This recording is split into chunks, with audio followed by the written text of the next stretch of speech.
Hey guys, Anthony Domenico, CEO and founder of SVG Storm Ventures Group. I'm here with Kevin Burpee, CEO and owner of Pride Public Adjusting. How you doing, Kevin?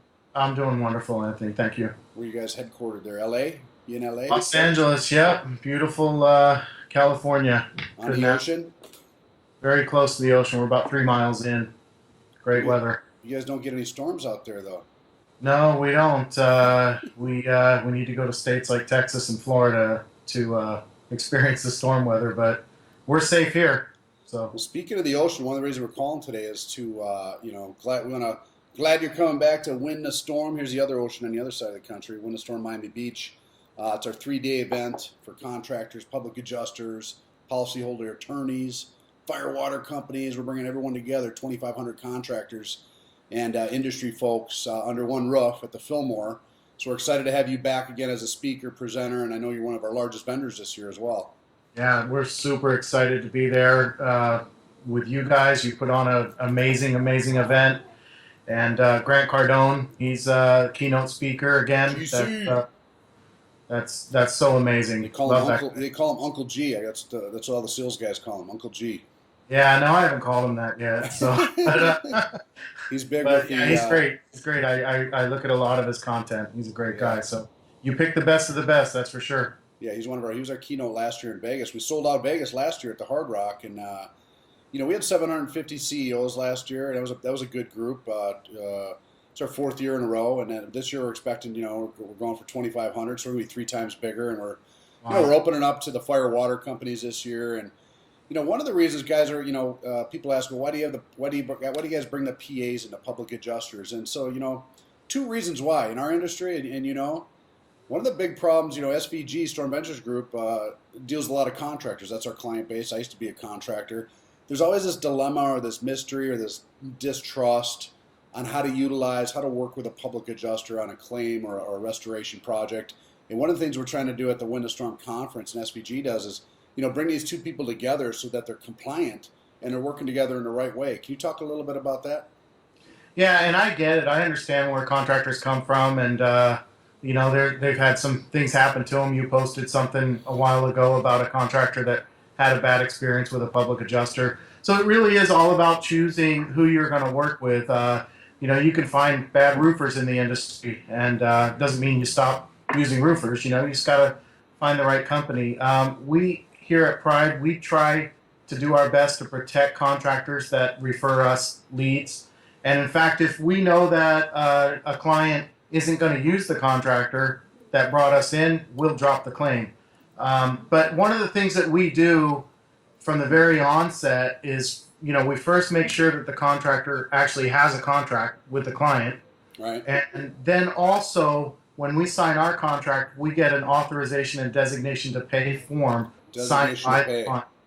That's the Yeah, key so word, that Kevin. That's the key word and I know what you're getting at is how do these contractors know they're going to get paid? And if they pass that relationship off to a PA or even an attorney, they'd like some trust that the relationship's not going to go south, or the customer gets disenfranchised, as is what happened in that one case. And I think if you support that relationship with a designation to pay, a lot of guys would feel more comfortable. In yeah, fact, they probably feel better because they know they're going to get paid once that large settlement comes through. yeah, exactly. And it's all about open lines of communication. We also get authorization from the client that the contractor has access to the file so they can see the communications going on. Everything's in the cloud, so we can add the contractor to the file and they can see relevant communications. And even bigger, they can see when a check comes in. So it gets scanned right to them. They know that the checks come in. We're not, everything's transparent, and then where we're going from there. So very important So stuff Pride, so to. Pride actually has a cloud that a contractor can connect with, see the process of what's going on, so they can stay involved in a relationship. Because these guys are busy. Sometimes they get off, they get ADD, or they run to other projects, and they might pass that relationship off, and sometimes think it's all in your hands and not know what's going on with it. Yeah, and they'll call, and 2 months later, and hey, what's going on with this claim? And we don't want that. We want them to be involved in the process. We want to use them as the expert because they truly are, and we want to be able to, keep everything transparent, open, and so that the trust doesn't break down. Nice. So, guys, designation to pay. Remember that. That's a key part of the relationship with your public adjuster. Kevin, the other issue going on in the industry, it's been going on for a while. I've been in the industry 15 years. You hear about it. It's going on. I know I've heard a couple cases in Texas right now. Is the PA accusation? Contractors are getting hit up or fined or targeted because they're acting as a public adjuster.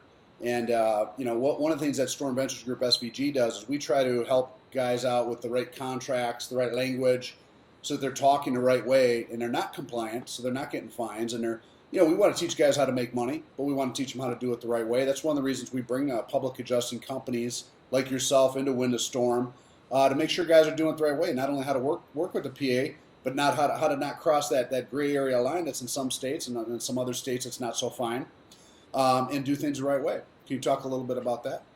Sure. I used to work for insurance carriers, and I was on complex teams that the Department of Insurance in various states would investigate contractors. And so I got to see firsthand what they do, what they're looking for, what their likes and dislikes are. And it's very important to be in compliance. You can jump up and down all day long and say this is unfair, this is uncalled for, oh, they're targeting me, it's a witch hunt. But the DOI has very defined rules and regulations. And if you're outside of those regulations and you get targeted, if there's a complaint, they're going to zone in, they're going to key in on you. And so you don't want that target on your back. No way. You don't want them breathing down your neck. We got enough problems. Contractors got enough problems to deal with about that. Yeah, and I'm going to talk more about this at Wind the Storm, because I could go on for hours, and it's a big topic, and I know that there's a lot of grievances the contractors have, like, oh my gosh, why can't I say that the policyholder's entitled to this, or why can't I say you owe for this? But there are specific reasons, and and one of the big things I want to warn people is telling an insured or advising an insured whether to file a claim or not. That's a big no-no. That's not the space you want to be in as a contractor, because the DOI looks heavily upon that when somebody that is not a license holder advises a policyholder whether to file a claim or not. So very important. Very important. And that's one of the things we want to cover at Wind to Storm. Get these guys on the right sheet of music. I mean, most guys, honestly, just aren't educated about this kind of stuff. It's not something you know. You kind of run in around it. The other industry problem is, we'll talk about this at Wind to Storm as well, but take the state of Texas, for example. There's 780 licensed public adjusters in the state of Texas. That includes residents and non-residents like yourself, by the way. Take the storms that just hit this year. We're talking about $1 billion plus hailstorm that affected well over 300,000 or 400,000 properties. Most of that 780 licensed public adjusters in Texas, most of them will handle commercial, but a lot of them won't handle residential. They certainly won't handle residential under 50,000. And I understand why. I mean, you get so much time involved. You can go after the big fish. Yeah. But that leaves literally hundreds of thousands of property owners, from the smaller claims on up to 50,000, which are most property owners. The Mrs. Smiths out there that really don't have anybody to turn to except the contractor.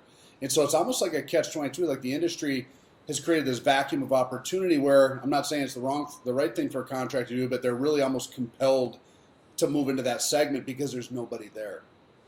Yeah, they're great-hearted guys and gals, and they want to help these people out, and they know the arguments to make because they're in the industry, but unfortunately their hands are tied. So we do have a program coming out that we're going to roll out. We're hoping to do it by the time we get to SVG. I'm sure we will have it, actually. We got to go through the beta, but the contractors are going to be very interested in discussing this with us, because it's for the lower loss claims, the $10,000 to $50,000 claims.